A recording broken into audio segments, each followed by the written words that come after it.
You play games all day, can you eat that as food? This is a question that many young people who love esports often hear. It sounds simple, but it's full of doubt, judgment, and misunderstanding.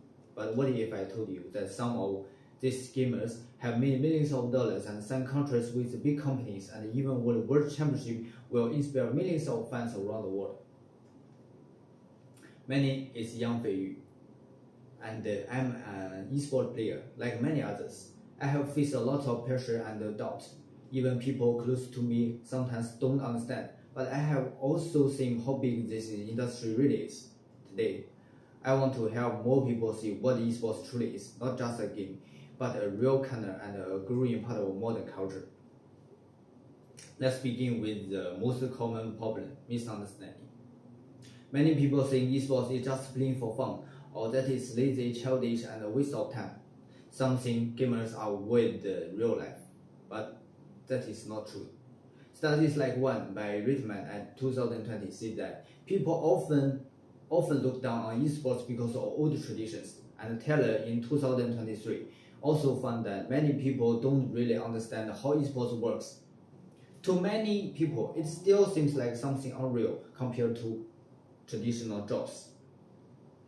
People say, why spend hours playing games? But they forget that athletes also train for hours every day. If we respect someone who practices basketball for 5 hours, why don't we respect someone who trains the same amount for the Dota 2 and Valorant? Esports players must think fast, work with a team, stay calm under pressure, and keep improving every day. That is not just playing, that is training. And there is more to it than just playing. Players need to learn about the games, machines, and data analysis and health management and mental focus.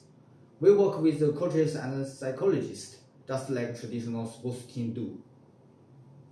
Even the International Olympics has started to recognize the esports by including virtual competitions during the event. That is sometimes about how far we will come and how far we can go. So, how do we fix the misunderstanding? The key is education and awareness. A kid in 2020 suggests that schools should treat esports like another after-school activities like football, music, or debate.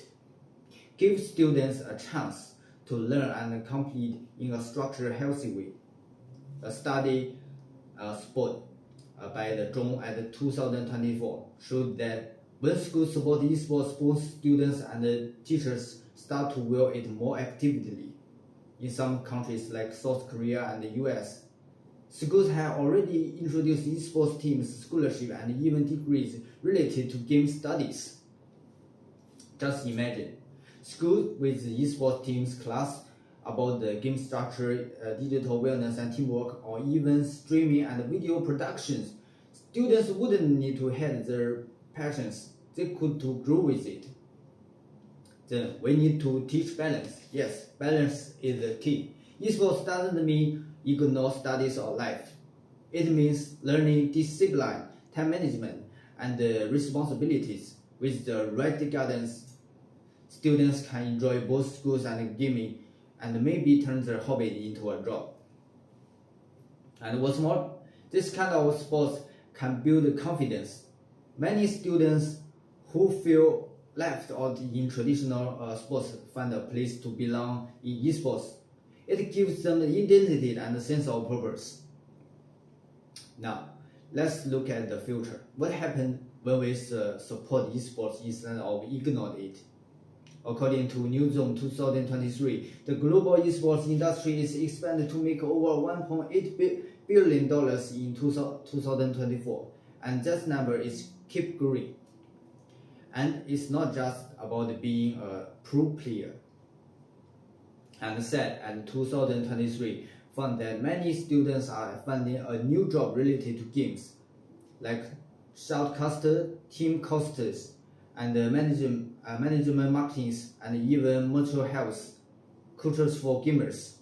We now have inter companies like Tencent, Roche Games, and Valorant, create games, tournaments, and global events. Thousands of people work behind the sense of to make each esports event happen. And just like football has the World Cup, esports has its own global event. The Dota 2 championship draws more viewers than the NBA finals or the Super Bowl. Imagine that. A video game being watched by over 100 million players to watch. Even platforms like the Twitch and the YouTube gamers have created new form of entertainment where players build an audience and companies often turn the game's channels into the full-time careers. So the question shouldn't be can you eat games as food? The question should be can you build a life through gaming? And the answer is yes, many already have. Let me end with this. Today we talk about the misunderstanding about the esports and how school and education can help change people's mind. The amazing kind of change in the esports world and the power of esports to connect the eSphere. Esports is not just a game, it's a serious, fast-growing industry. It brings people together, it creates dreams, and for many, it changes life. So next time someone laughed at the young gamer, remember, behind that screen is a hardworking, passionate person. Someone who training, competing, and dreaming just like any athlete or artist. Esports is not children's place. It's a career, a passion, a culture. Let's give it the support and respect it truly deserves. Thank you, everyone.